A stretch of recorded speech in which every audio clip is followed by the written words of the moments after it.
皆さんこんにちは、テシです。日本在住のイタリア人なんですけれども、兄をはじめ、私も妹もイギリスで教育を受けて、イギリスの高校と、大学を卒業しました。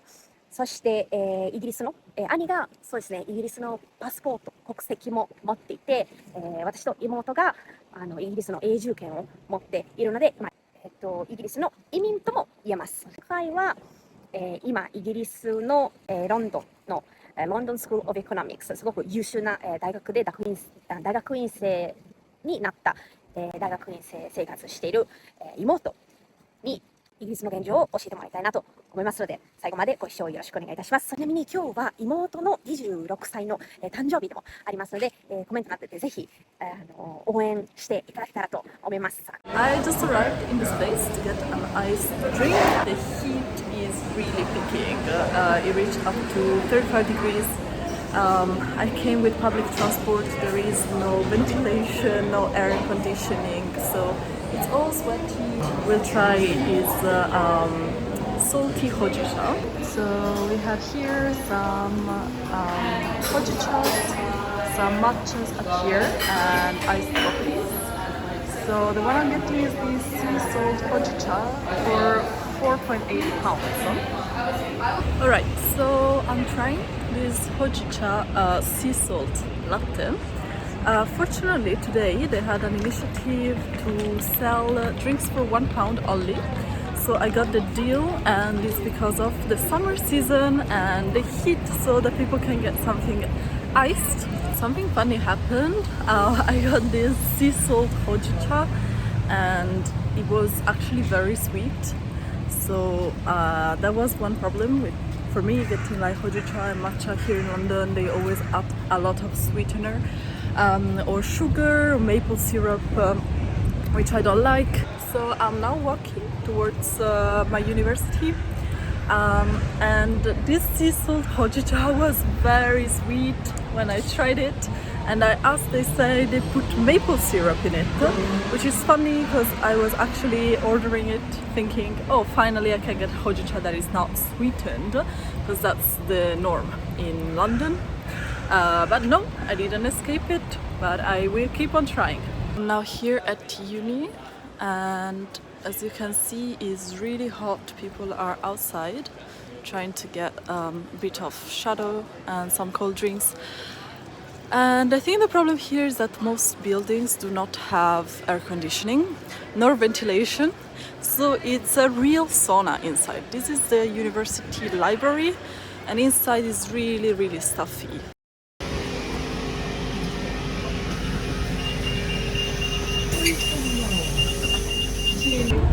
So I'm here on the bus, and I think this is the last day of extreme heat. Today is also like reaching 35, and on the bus there is no air conditioning.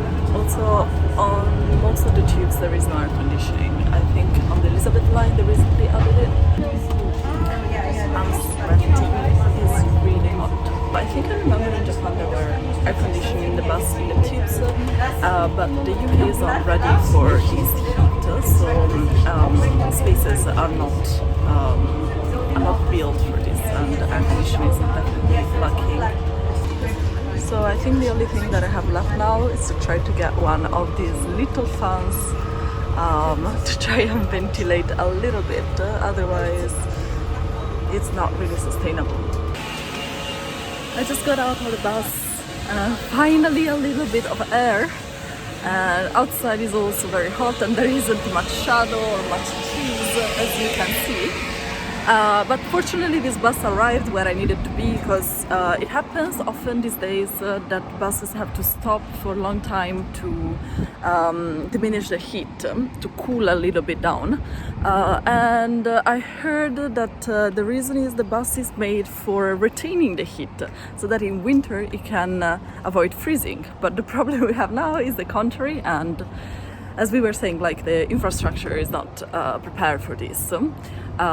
So yeah, I'm very happy that I reached here, but I think I will go back by bike because it was not a pleasant experience.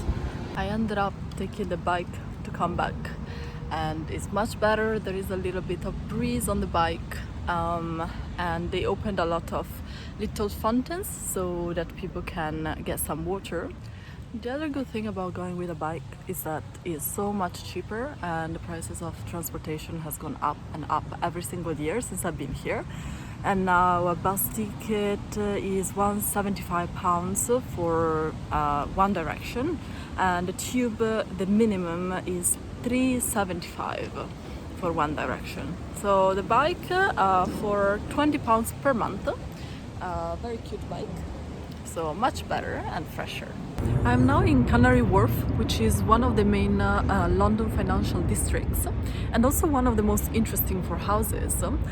When you look up housing, for instance, on one of the main websites like Spare Room, you see a lot of listed properties in this area. As you see, it's very nice, it's very well connected, and the properties are very new with gyms and pools easy to find.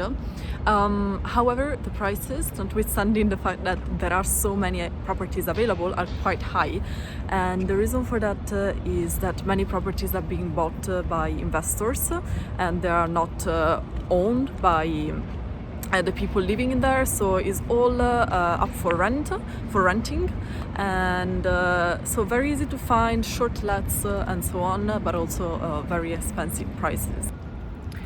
So another problem with choosing a house in London is you always need to consider the price of transportation. So you might find something that looks very convenient, but if it is not close to where you need to go, you end up spending even £200-300 of transportation per month. So it sort of makes a whole difference in price. Now in the nice season is also nice to go around on your bike, etc. But during the winter time, you need to be able to rely on transportation, and this area is well connected, but definitely it will get expensive if you need to be somewhere not so close to East London.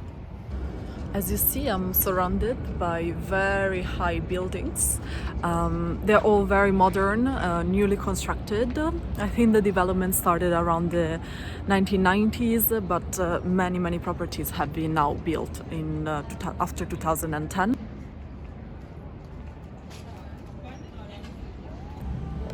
I just got a iced chocolate for £4.50. Outside looks very beautiful on the canal. The area is very lovely. And this is basically the room.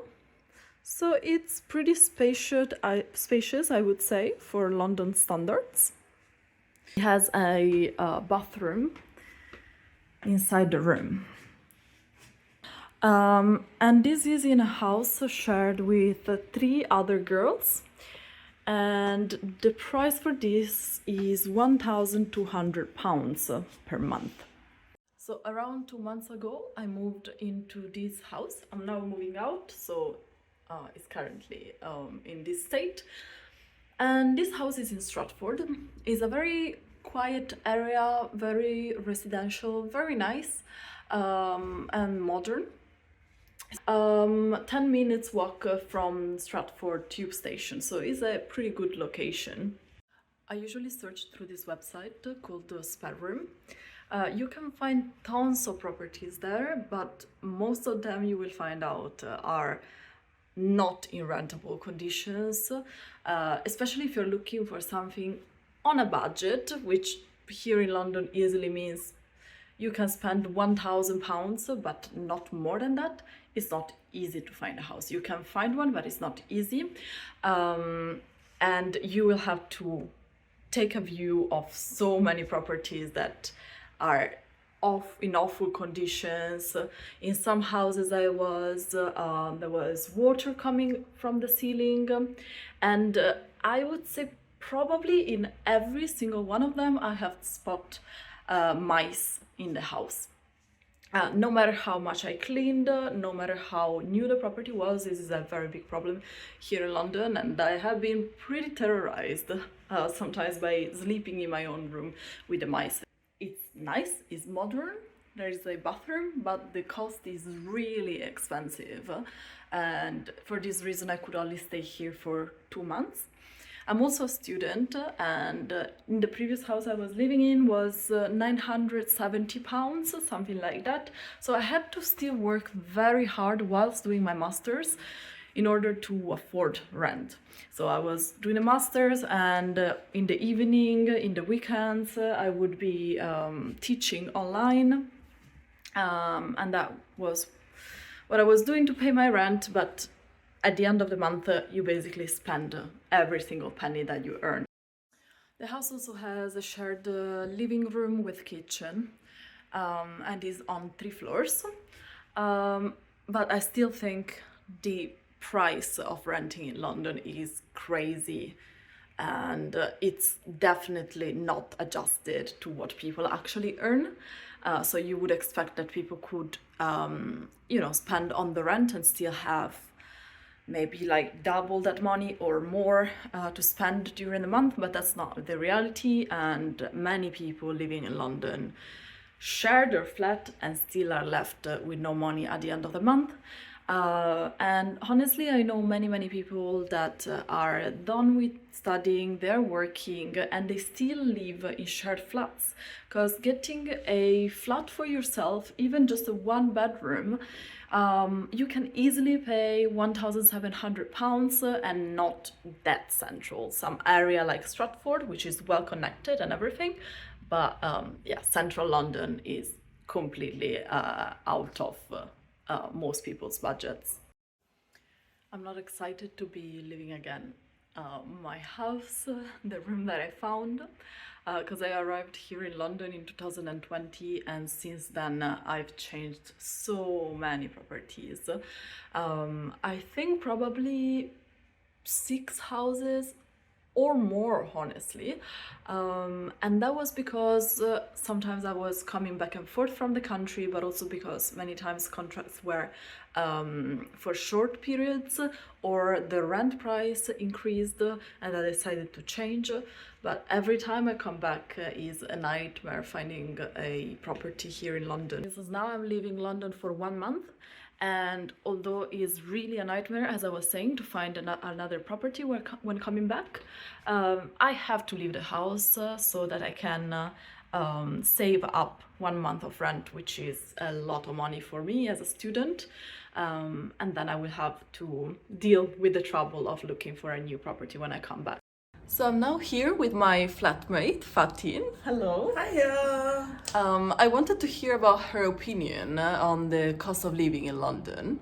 Hiya, I'm Fatin. I've been living in London for about 6 years now. I came here as a student first, and now I'm working here. Honestly, it's objectively really bad. It's not cheap to live in London. I think a lot of people feel that, especially, I guess, in a way, when they come here as tourists, they can see how different it is here versus wherever they're from. But I will say my personal experience is that I've not been too affected by it too much. I think it definitely is a very individual circumstance kind of situation. I think I've been privileged enough for it to not affect me too badly. Just any changes in prices lately? A difference I noticed from about 6 years ago when I first started uni, the price of meal deals have went up. So if people who aren't familiar with that, meal deals are just something you get in your local grocery store, where you get a main, a snack, and a drink. It used to be about £2.50 when I first came here, and now it's about £3.95. And I think that might just be a reflection of inflation, but that is something everyone really talks about. Every time the meal deal prices go up, they're like, oh yeah, we are in a cost of living crisis. I think another thing that worth noting in my head is just the cost of a pint in central London is a bit insane. It can be £7 a pint, which it's really not normal. It shouldn't be normal, but that is a stark thing that every day you notice that. What's the rent like? Yeah, so I came here during COVID. I'd say the rent back then, a reasonable price, you can get something in central London for about 800 a month. But nowadays it's very much 1,000 a month for zone 1. But if you want it to be comfortable, it will be 1,002 a month. I think that's just roughly what I know people to be paying, and just if you want somewhere comfortable, that will be the price. If you go out into like outer zones, it would be cheaper. I pay about 1,000. I live in zone 2, so that's, I guess, what you give. If you want it cheaper, you are further away from central. But yeah. And what sort of house do you get for like 1,000? You'll get 1,000 in zone 2. You get a reasonably sized room. Ensuite, maybe not. If you want an ensuite, it'll be about an ensuite in a shared house. It'll be 1.2 minimum. I'd say if you want a 1-bedroom flat, it's honestly 1.4, 1.5, depending on where in London. If central, it will be more. It's really, really unlikely for people to not live with flatmates here. Like, that's how people get around this, because there's no way it's so very unlikely to find someone living on their own, really, at our age, around like 25, early 20s to late 20s. Honestly, it's always just flatmates and friends. Yeah, so I live in for context, I pay 1K, but I have an ensuite and I live in a house with 3 other people. And I think I can only get that price because I'm in a bigger house. So yeah, the more flatmates you have, the cheaper your rent might be. Yeah. Do you still think it is affordable?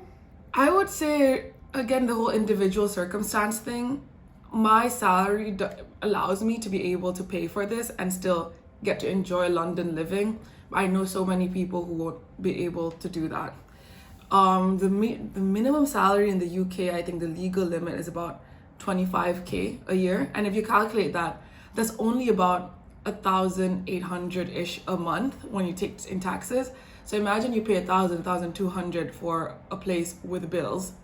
You have about £600 for groceries, for living. That is really hard to live by. I know a lot of people have 2 jobs if that's like their main job's salary. So I think it really, it depends on how much you're making, but expect to spend about half of your income on rent. How much do you pay roughly in bills per month? So for bills, there's the heating, there's electricity, water, and council tax. It's about 150 to 200 a month. Depending on the month, it might be cheaper for heating in some months versus others. I think the total heating, let's say for 4 people in the winter, was about £50. Or am I making that up? £50 to £100. But I think it's gone less than that now that it's the summer. Yeah. And does the house have air conditioning? No, it doesn't. It's kind of disappointing. It is a relatively new build, and I think more and more new builds in the UK or in London are having inbuilt air conditioning units. But no, we don't have air conditioning. I think it's very, very necessary. I think this year, especially compared to last year, there are more instances of a heat wave. And everyone I know just has a fan or like a portable like air conditioning unit. But I think it's definitely something the UK needs to implement better. But I will say I'm not sure if they will, just because a lot of London is older buildings and it'll be hard to implement that. And also a lot of people will be worried about the cost of having an AC unit. The bills they're not cheap either, right? So that is something to consider. So what's your idea of Japanese rent prices? Do you think that's more expensive or cheaper than London? I would imagine at least in somewhere like Tokyo, it would be really expensive. More than London, I don't know. I think London is kind of famously known to be one of the most expensive cities. I'd say lower. I would bet lower. Maybe across other regions, it would be lower as well. So not 1,000 a month for sure. Yeah. Okay, great. Thank you so much for giving us your opinion. Course. Thank you. Thanks. ちょっとね、今回の妹が伝えてくれたイギリスの現状の動画を編集していて、本当に、思った以上に、物価高騰、そして家賃の事情、ね、エアコンのないイギリスの暑さなどは、本当に、やばいなというか、本当に妹がすごいなって思いました。優秀の、大学の、LCA で修士課程、というね、素晴らしい機会があったので、ロンドンに行ったんですけれども、本当に、家賃を払えるためにすごく頑張ってるなって思ったので、今日は誕生日、ということでちょっと、頑張って早くこの動画を、皆さんにお届けしようと思って、ぜひ、コメントなどで応援したい方がいらっしゃったらよろしくお願いいたします。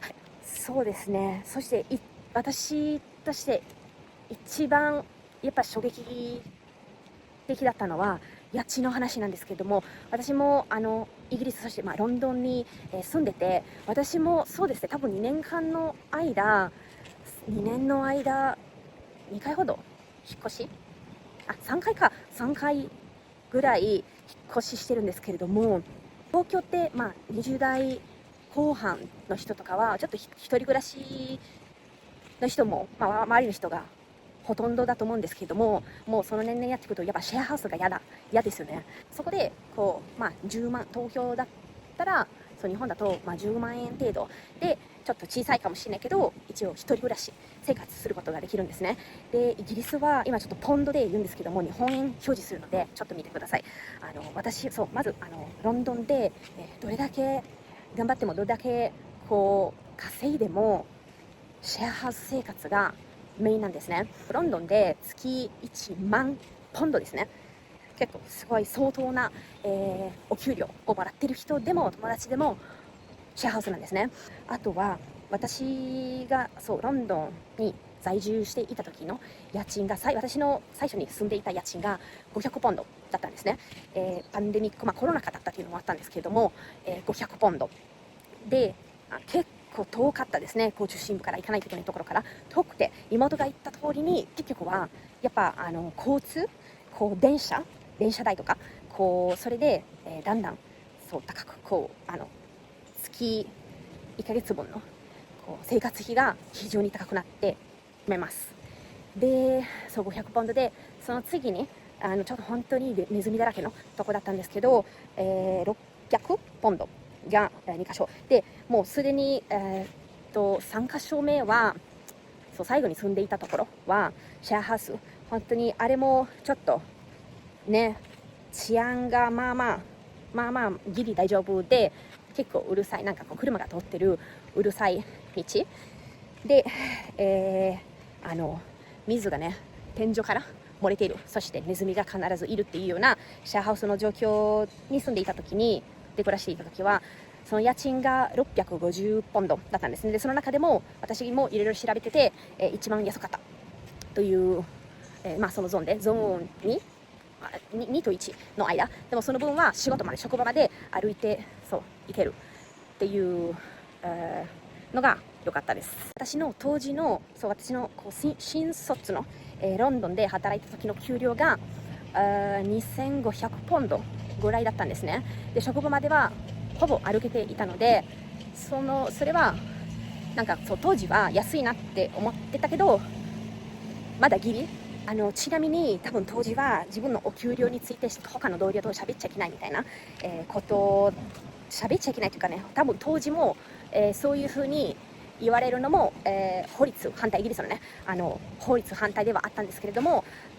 喋っちゃいけないですっていうような、スタンス、が多かったんですけれども、実はそれがイギリスの、法律上で自分の給料について同僚とか他の人と話したり明らかにするので、社員の、権利、社員の、本当に、守られている、権利の一つになってます。特に男女格差とか、がたくさんある中で、同じ仕事同じスキルで男女格差が、まだたくさんある中でそうですね、だんだん、男女格差を減らしていくための対策の一つだとも言われてます。イタリアの方でも最近、似たような法律ができて、契約上に書くのも、ダメになった、違法になったということですね。なので、そこで皆さんに当時の、お給料を、公表にしてるんですけれども、家賃の話に戻りますと、今の妹が払っているのは私の当時の、2倍まではいかないんですけれども、本当に600、そうですね、2倍以上ですね。最初の500ポンド、最初は500ポンドで、あとは600、そして650で、今妹が払っているのは950ポンド以上ですね。現時点だと1200ポンド月ね。要は、本当に日本のお給料で多分もうロンドンに住むと、まずは日本の給料で無理だなって思ったのと、そうですね、日本に似たようなお給料だともうそれを全部、もう本当に全額、基本の給料を、全部家賃に使ってしまうことになりますね。現時点の、ロンドンだともうもちろん多く稼いでる、たくさん稼いでる人ね、多分インタビューに応じてもらった人にとっては、今のロンドンの物価高騰とかは特に影響が大きくないと思うんですけれども、多くの人たちは本当にこう結局は家賃を払えるために仕事して、こう本当にお給料を全部家賃に使ってる、ほぼそうですね、半分以上こう家賃に使ってる、という、衝撃的な現状ですね。そうですね、正直当時私もこの給料でロンドンで大変だなって思って、で当時の、社長と相談したら、あなたの給料はロンドンの、中心部とかに住むためじゃなくて、なんかもっとこう郊外っていうかね、ゾーン3、4、5とか、要はもうそうですね、ロンドンの郊外っていうスタンスだったんですね。じゃああれだったらなんかロンドンのそうですね、雨だらけのロンドンに住む必要性があるのかって、当時も考えてて、私は、まずはその生活が合わないなって思って海外に少ししました。あとはその中でベストなのが、例えば私の友達の中で半年リモートワーク、で半年イギリス、でイギリスのお給料、ちょっと高めのお給料っていうような、そうですね、そういう生活をしている友達も何人かもいて、あれだったらいいんじゃないかなって、好きな仕事だったらいいんじゃないかなって、あとイギリスのお天気を耐えられるならいいんじゃないかなって、思ったんですね。ただ毎回その妹が言ったような、大変な家探しとか、それは避けられないです。あとネズミ、私もそうね、本当にやばいな、住んでいたところに、あれはもう妹が言った通りに、もうどれだけ、清潔感があっても、ネズミ問題っていうのがね、本当に衝撃的なんですね。はい、というのがイギリスの現状、妹が伝えてくれたイギリスの現状の感想でした。そして、妹に今日はお誕生日おめでとうございます。ね、家賃がやばいので一時的にイタリアに帰国せざるを得なかった妹に、ぜひ皆さんも、お祝いして、いただけたら本当に喜ぶと思いますので、よろしくお願いいたします。じゃあ、最後までご視聴いただきどうもありがとうございました。次回の動画でお会いしましょう。またね。